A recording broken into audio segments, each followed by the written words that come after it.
This here is Florida. Looking at it from a geographic angle, you'll see it's one mammoth peninsula, hemmed in by heaps of islands, nestled way down in the southeast corner of the United States. Economics-wise, Florida boasts the fourth largest economy in the country and secures the top spot in aerospace, tourism, and life sciences. Now, population-wise, Florida takes third place in the nation, with a staggering 22.6 million folks calling it home.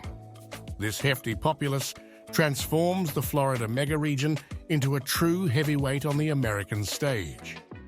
Florida itself, with its multitude of residents, easily outnumbers Delaware, New Mexico, Montana, Utah, Oregon, Nevada, and Colorado combined. You might even make a case that Florida's foundation is in its distinct geography, with its balmy coastal climate, 45 different ecosystems on solid ground, and 4,510 distinct islands, floating just 200 miles away from the Bahamas and the Caribbean Sea. Those picturesque sandy beaches? Oh, Florida's got 'em in spades. Panama City Beach rocks the title of Spring Break Central, Daytona is globally renowned for its racetracks by the shore, and South Beach, Miami serves up some of the most envy-inducing nightlife on this entire planet. But don't get it twisted, even with its prominent history of attracting big players, Florida's got more going for it.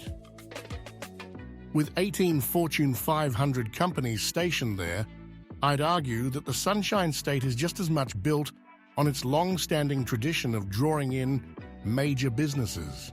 And hey, even though Florida's most prominent employer, Walt Disney World, runs its operations from California, it's still pulling the strings in its own Florida municipality. As of late, Florida's been luring in whole new industries, banking on the allure of low state taxes, relaxed regulations, and reasonable living costs. The South's Wall Street? That's now found in West Palm Beach. Miami's rocky relationship with cryptocurrency outfits has been evolving, and a chunk of southern Florida has morphed into a magnet for those Silicon Valley players looking for a change of pace. But here's the twist. It's not just the big shots that are shaping Florida's landscape. There are millionaire founders like Keith Rabois, PayPal's co-founder, and Ken Griffin, the mastermind behind Citadel, who've dug their heels into Florida's ground. My guess? They're not just here for the key lime pie. They're eyeing Florida's corporate-friendly atmosphere. If you're wondering how Florida's geographical layout plays into all this corporate intrigue, don't worry, we'll get there shortly. Just know that the whole conversation about Florida's looming issues revolves around its ever-growing population, pollution worries, and, of course, its dicey geography. The state of Florida? It's got three distinct physiographic zones: the Gulf Coastal Lowlands, the Atlantic Coastal Lowlands, and the Interior Highlands. If you exclude the Panhandle, where folks are more spread out, Florida's downright slender. Those interior highlands and wide coastal lowlands kind of fuse together in a way that makes the whole state feel like one big tropical getaway. Although, mind you, Florida's climate isn't entirely tropical, except for a handful of counties way down in the south. It's actually more of a subtropical place. You know what's interesting? Even though Florida's got the nation's third largest population, its land area is just slightly bigger than Tennessee's. Imagine that, more than 3 times the residents, but not much more room to stretch out. Here's the kicker. The entire state, all of Florida, is grappling with some serious weather and climate concerns. And that's where Florida's geography can really do a number on it. The fact that a big chunk of Florida's population lives below the Orlando line doesn't help matters. Given that Florida's average elevation is about sea level or lower, things start getting dicey south of Orlando. Bet you're not surprised to hear that being at sea level poses a major problem for coastal cities. And down in Miami-Dade, where more than 6 million folks reside, that's about 28% of the entire state's population.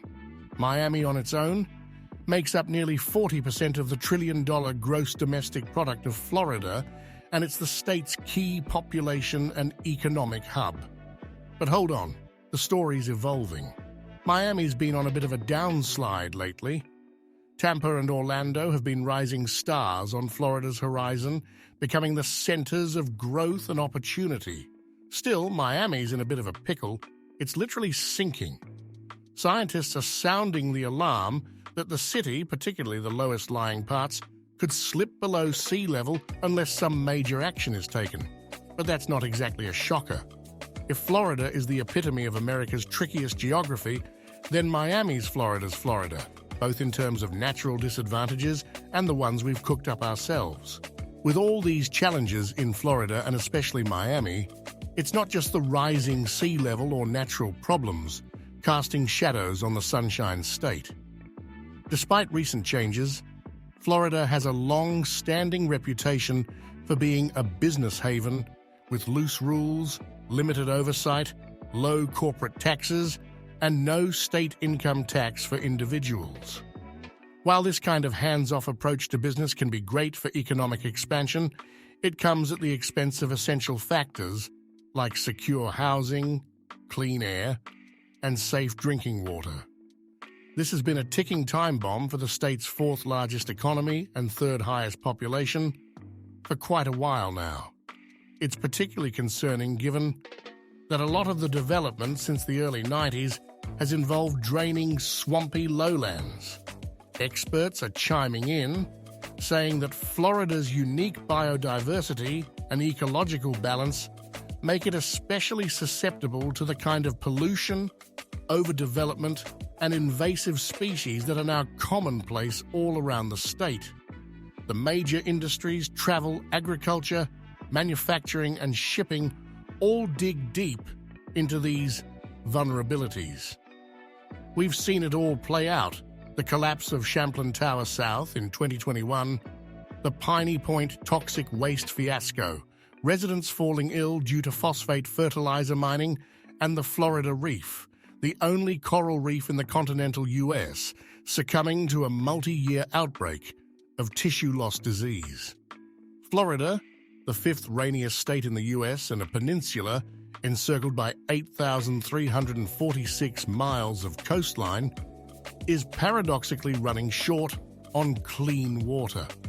And while all this is happening, the oil companies Takalar and the Brunette have their sights set on the seismic stability of 350,000 acres in southeastern Florida. Florida's got its doors wide open for business, even as it's facing the gravest levels of geographic and geological challenges. If you have come to this point, you are a true enthusiast. Especially for you, we would like to create more content. Let us know what you want to hear and see, and be so kind to subscribe. Until the next one.